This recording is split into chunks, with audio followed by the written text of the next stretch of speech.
Welcome back to our topic on parenting with Cristina Moise, and we have a very, very interesting email that's been sent to us. So here it is.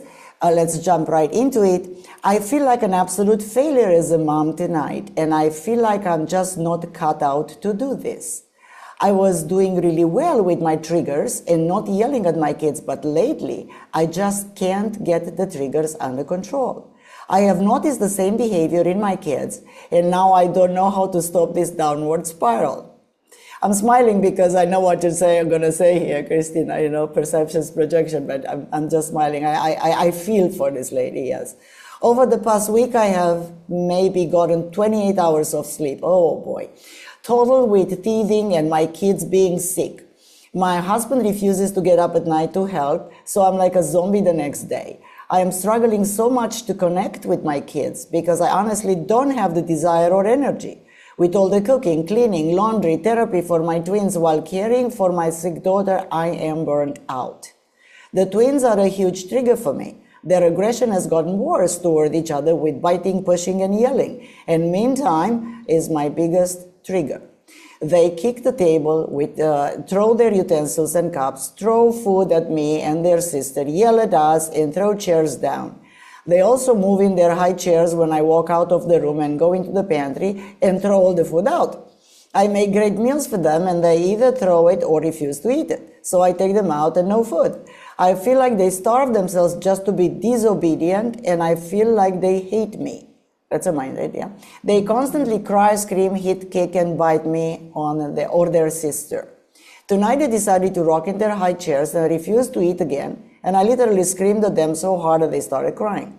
And then later I tried to reconnect and do music and movement time using our computer, and they grabbed the computer and keyboard and threw it on the ground. I yelled again and put them to bed. I just don't know how to get the behavior under control and how to stop being so triggered and angry. It makes it worse when my mother-in-law asks me if I'm yelling at the kids, and other family members tell me I'm not fit to be a mother. I am scared this is going to get worse and worse, and they will be horrible teenagers. Sorry so long, but I'm feeling helpless, depressed, and like a complete failure. Thanks for reading. Yeah. This is a difficult situation. Yes, I agree. This is really touching, and yes, I know very many much so. mothers. I feel for her. Especially when you have, 3 kids with twins, which can be overwhelming, plus the family not supportive at all. Definitely that's the recipe for burnt out. And for not feeling as good as a mother, feeling like, and she says it, I feel like I'm an absolute failure, and yes. everything around her comes to confirm back to her what she might be repeating to herself, like I'm an absolute failure. So whenever we have certain beliefs about our abilities as a mother, or whenever we see world through a certain lens, well, guess what? Everything around us will confirm that. And I also, the way I see her situation, I remember my situation. I was with a second child, and I was at home with him. He was just a few days or months old. My daughter was in daycare, and my husband was at his job, and yet I would feel the same pressure. And I really overwhelmed, because through a woman's mind goes like, hey, I gotta feed the baby, take care of the baby, clean, cook, do this, do that, do this.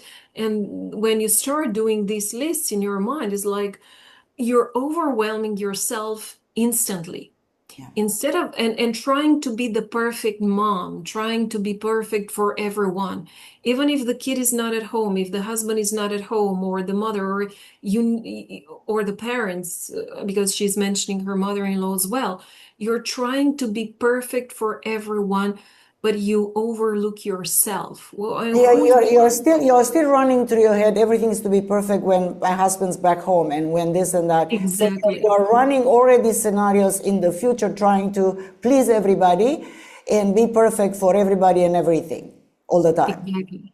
And what we are doing in those moments is that we overwhelm ourselves. And as we know, for example, from NLP, the structure of overwhelm, Whenever we add more than 15, 20 items that we need to do, that's a definite recipe for overwhelm and for disaster. So at some point in time during those days, I was like, why am I thinking about those things? Like what I would eat 5 hours from now, when right now I'm here with this baby, the baby is asleep, and I'd better get some sleep too and do whatever it's important for me, prioritize me, put me first too. And not that's not from a selfish You said perspective. something very important because many times, and by the way, this is mostly for women, but it happens to dads as well, just as much. Because it's so much to do out there, they forget about themselves. And then, Exactly. of course, their state of mind, because they are overtired, they can't sleep, as this example, right? And then it gets worse and worse because the ability to deal with the situation in the external world diminishes. Exactly. When you Yeah. have a small baby, the first thing you want to do as a mom is catch up on your sleep. If you're not well rested, you're not able to deal with anything going on in your life. You'll be overwhelmed and you will overreact. You will be angry, frustrated all the time. And it's all because of lack of sleep. So have a look at yourself. What is it that I need to do? What is important, critical in that Critical, very moment, critical. and deal with only that thing. Forget about the rest. Is like put like I mean you can put post-its on your fridge or somewhere in your calendar, in your notes, on your phone. Hey, I'm going to do this later on. But I wouldn't even go that far. Just in that moment, what do I need? I need to rest. I need to eat. I need to just stare at the sky and clear up my thinking for a few moments. Just do that. Be human. I mean, prioritize the human side of you, and you need to nurture yourself just as much as you're nurturing your children. So that's one thing. Then, if your husband is not, get help. If your husband is not, for whatever reason, maybe he needs to, rest at night. Get some help. I mean, during the day, I stay with the kids at night. Maybe let's make an agreement and you stay with the kids during the day. I need a couple of hours so that I can get my sanity back, my energy levels, and I need your support. And it's the same with the mother-in-law. Well, thank you for your your remarks and your comments, but I need some help here. And oftentimes, if a mother doesn't take care, doesn't stand up for herself, for her needs, ask for help, motherhood will be for her very sacrificial. And I'm thinking here also values levels. And I know there are people and mothers, parents who put a lot of pressure on them, their parenting style, who they need to be as a mother, because they have to comply with everybody's expectations. They have to be by the book. They have to meet everyone's requirements. They have to make everyone happy. They have to be perfect. Let me ask you, who says you have to be perfect? According to whom? So And realize what does I even would go further and I would say, what does that perfect mean? exactly. Pleasing everybody? Well, I'm always saying, you probably heard me say in the trainings, you can't. No matter how much you try, and you can run yourself down completely and in full on burnout, you can't please everybody. It's impossible. Yeah. It, And yeah. Yeah, and unless you speak up with your husband, because it's not about the mother-in-law, she can think whatever she wants to think, but your family, is you, your husband, and the kids. And you have to create like what are your own family rules, not what the mother-in-law or your own mother expects. Maybe you don't want to raise your kids the way your mother raised you or have the same family environment. I know I didn't. And yet, unconsciously that was so well ingrained in me, and I had to take my mom out of my head and with my husband create a family that we truly wanted. And that's the purpose, and that should be the design for every new family. Create something that's your own, that you truly enjoy according to what you like, to what you want. So you have to get into some conversations with your husband, because and we speak here about the kids, but the kids, they don't just exist in somewhere in our lives. They are in the context of a relationship, of a couple, of a family. And it all starts with the relationship between the two. And as all couples and mothers have experienced that, the moment the couple has the first child, there is a huge change that's coming into their lives and into their relationship. They're no longer just the two of them, like the center of the universe, or, talking or not talking too much, whatever the relationship was. When the child comes into their lives, everything changes. It's like the time you spend with each other is less. Or you have to make it more qualitative. It's not about quantity anymore. Before you had all the time in the world. Now you realize that you have to manage resources differently. You sleep during the day, at night, you do what you have to do, or irrespective, you have to be flexible. You have to be open with each other. And also it was very interesting, and I realized that as our first child, Maria, as she was growing, after the age of 1, so they start sitting at the table, eating, the values and how each parent, each person in the relationship, how they believe the child should be educated, this is where the values start clashing. Because before, they didn't know each other as parents, they only knew each other, let's say, as lovers. But now all of a sudden they get to know each other as parents. Hey, I want my child, my 2-year-old, to sit at the table, eat with the fork and cut with the knife. I know it's crazy. As I'm looking back, it was like, oh, that was a little bit too much at 2 years to ask your child to do that. And my husband had a different approach. But I did not see that, because I thought that a child should be as I say, because I'm saying this is what I believe. So the values are clashing, the worlds are colliding. It's like the two people get to know each other anew. And they Because would we be all come with our experience of our own families, how we've been raised up. Exactly. And our expectations, what the child should be. Oh, the child should go and have, besides, extracurricular activities in school, then they also have to go play chess and do swimming and live their childhood like a mini corporate kind of environment, right? Where they have their schedule, no free time, busy, busy, busy, and all of that. So that's an interesting phase. And I know there are many relationships that fail going through that, and the child experiences all the fights, all the arguments, all the anger, the frustrations that the two have at each other. The child is like confused. So how do they deal with that?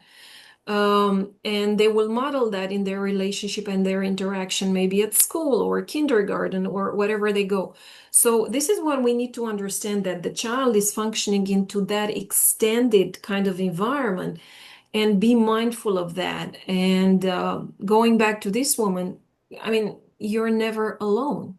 Ask for help, have conversations with your husband, tell him what you really need, what Yeah, but kind of see, support you here need. is the thing. At this age, it is my understanding, and maybe I'm making too broad of a generalization, but I know that at this age, as children, they haven't developed yet a critical faculty, a ability to be rational and logical, right?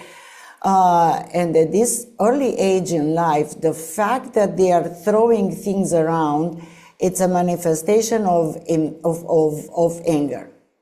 Absolutely. So the question is then, what are they really reflecting? The children at this age reflect emotionally in their own, because I said this is mindless. Yeah, it is conscious mindless, because there is no conscious mind until the age of 7.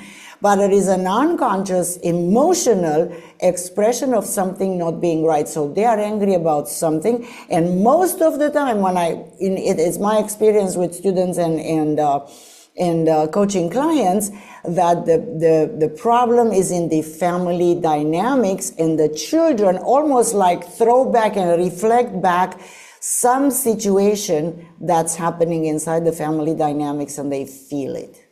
Absolutely. I think that's also something that's worth, it's something unspoken, maybe. Now I'm mind reading, okay? This is my mind read, so let's reframe it correctly. Let's put it for what it's worth. it is something that's unspoken, or a situation that the small children perceive that's going on. It's unspoken, not communicating, and that they don't understand it at their little age. And when they have something similar, again, they will not communicate it, but they will show it somehow, because the kid not eating, and I've seen this with my kids a lot of time. It's like they send you a message, not eating your food. You as a mother, you're supposed to nurture them, right? So when they refuse this nurturing coming from you, they're telling you something. They want to get your attention again, right? And I have this example, I had this realization with my son. I mean, my son, he's doing sports, he loves eating, he loves my cooking, whatever, thank God. And then at some point in time, he stopped eating. And I was like, what's happening? Why aren't you eating? I was getting concerned. I was getting your lack of respect. I'm putting all this effort into cooking. And I was trying all this, tell me how to do it differently. And kids are very smart. Oh, you need to change this, put a little bit more of this and do it differently next time. I would take feedback consciously, conscientiously. Conscientiously.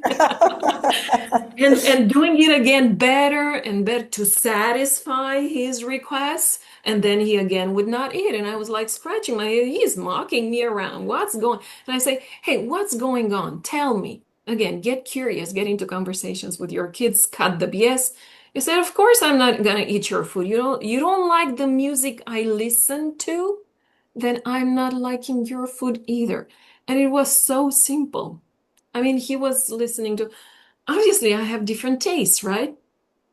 And that taught me to accept him as he is. Again, he was going through a phase, he was experimenting with something. Do not judge them. They're just curious for whatever reason. And the moment I accepted that, and I say, okay, it's fine, just listen to it. When I would drive him from school, he would play his music. I wouldn't say a word, enjoy it with him, play along. It's like, oh, this is great. Oh, what is he saying? Whatever.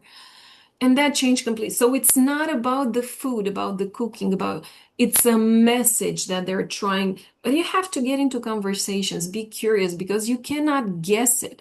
If you're trying to guess it, to mind read, as we're saying here, and mind reading is simply imagining, hallucinating that actually what they are thinking is what you're thinking, or what they're feeling is what you think they are feeling. But actually it's different. And this would only drive you nuts. People and mothers especially can drive themselves crazy just by hallucinating and thinking of all these scenarios and things. But just cut it short and cut to the chase and have an honest conversation with your child, because they will tell it to you. But this two in this situation, these two seem to be too young to have a conversation. So, but what I noticed, I wanna touch back on for this early age. But what I noticed is that this lady is trying to fix herself, right? Which is good. The idea is good. I can change something inside me, so this external set of stimuli doesn't lead me always to a negative and terrible outcome. Okay, so that the general idea is good, but I think that if there is reality which is not addressed, and it is something in the family dynamics that these two very young human beings, young children, right, reflect back, I don't think that forcing herself to react differently, it won't cut it. Because herself, at the unconscious level, she knows something's not right. Mm. Yeah. So what is that thing? So notice that there is a coincidence between her not being able, she had 20 or 28 hours of sleep throughout the whole week, that I'm not even sure how that woman's still functioning. Yeah. Right? And of course, the reflection back from the kids is worse and worse and worse, because they feel her. Absolutely. So yeah, how then in a situation like this, because they're so young, what would be one piece of advice that we could give her to help her to cope with this situation? Is stop feeding into other people's expectations or models of the world and That's start with the listening. mother-in-law and whatever, yeah? Exactly. And start listening to her own intuition. She has an instinct as a mother. It's there with her. And I didn't know that until I gave birth. I thought that I need to read books, that I need to listen to specialists and so on. I brought my daughter home from, the when I gave birth to her, and my table was full of medicine. And what am I doing with all of this? The child is okay. Why do I have to give this? Well, what's wrong? And then I started listening to my own internal guidance and intuition and not trying to have everything perfect. If all the house was not clean or there were dishes in the sink, or it's fine.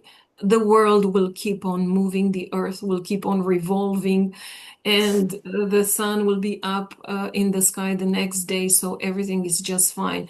It's look at what's critical, listen to your own intuition and follow that guidance. And it's kids, the most important thing they need and what you need as a mother in your relationship with them and with your husband is love. If they feel the love, everything will be just fine.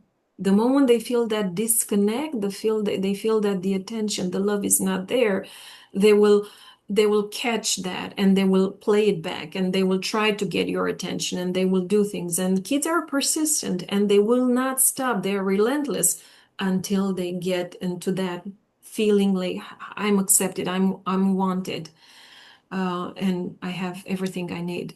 So it's Yeah. about taking care to some of the basic needs and what's really important. And that's another big learning for me from being a mother. We think we need a lot of stuff. We see a lot of items being promoted online. Like now, if you open the phone, you see a lot of ads with a lot of items. You think you need them, but actually you don't. Be Yeah. creative, shut the world down. Whatever the world is, be it the mother-in-law, the internet, IKEA with their promotions, or Amazon and their promotions, and just make the most of what you have available. It would be Here, here just is here is a crazy thought, and you correct me if you think differently, okay? It's just one crazy thought. If this particular mother, spends time with her twins who like to throw things around, yeah, pick things that are not dangerous or they don't break, like little toys or something. Why don't you just spend time with them throwing things around? Just throw things around yourself. absolutely play with them, goofy Just play around with with them. them. Yeah, Exactly. yeah, yeah, yeah, yeah. Goof around with them and do the same thing. And my prediction is that if you do this in a few days, they'll get bored to it and go, oh, that doesn't work anymore. I got mom's attention anyway. I don't need Exactly. to do that behavior. And by the way, that's a behavior that all kids do at that age. They They just throw things. because it's fun for them. They don't, we look at it from the perspective, oh, they're making a mess in the house. But Or they're again, put breaking your stuff, or yeah. exactly, but put yourself in their shoes, like little tiny shoes. They don't even wear shoes at that age. And it's like they notice they drop something and then mom overreacts. Isn't this fun? It's like you push a button here and something else happens there. What is this crazy world? It's really fun, but But kids I do think you that. said something extremely important, Christina. Sorry to interrupt. But I Sure. think you said something, unbelievably important. Switch from your own head. Oh, I am triggered. I feel this way. I do. No, no, no, no. Put yourself in their worlds. Just forget about you for a moment. When you are Yeah. with them and interacting with them in that very moment, just put yourself in their place. Okay, what has to be present in their little mind for them Mhm. to do this? Because they don't think like me. They don't think it's wrong to throw things on the floor. As you said, maybe they're just having fun. Yeah. Oh, it's so much fun to take this and throw it on the floor. And look how mom reacts. Oh, that's And I'm just throwing this spoon full of soup on the ground. It's so silly. And she's going like that. Oh, that's fun. Let me do this again. The power I have. They go like, and yes, it's this is how they discover reality, the cause and effect. I do this and then this happens. It's like the right. consequence. or they taste a lot because there's this fear that parents have that they put something bad in their mouth, but actually they get to know reality by tasting. What is the taste of things? They don't process it consciously, but it's through the senses, the five senses that we have.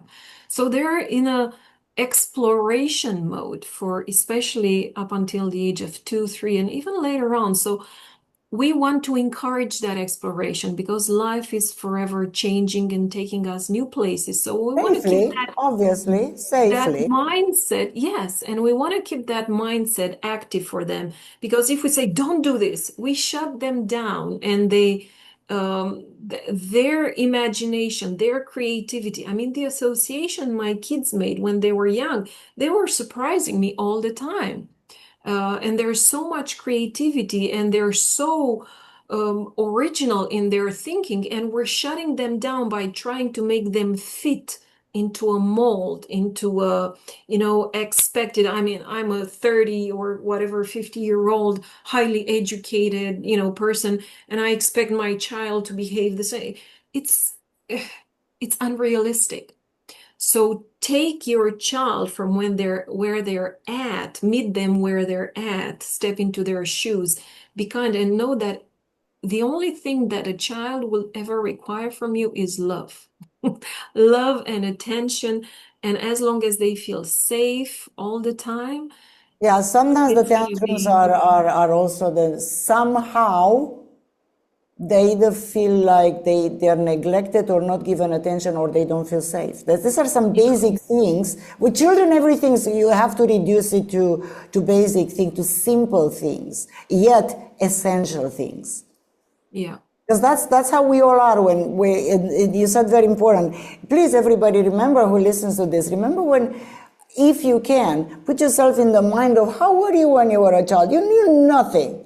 You had no concepts, no this, no that. You knew nothing. Everything was what's happening. That's why, children burn their hands. It's a very old example. Well, let's see what's happening if I touch it. Mom said no, but okay, I'll try it nevertheless. Oh, I burn. Okay, I'm not going to do it again. I'm not saying let your children burn their hands. That's not what I'm saying. It's just an example of, it's a different world from the world of adults. And you can't interact with it if you think as an adult. Yeah. You said that many times, stories and things like this work with them as well. So we have discussed this in a prior answer to another email. So thank you for this. All right. Let's meet again when we get another email.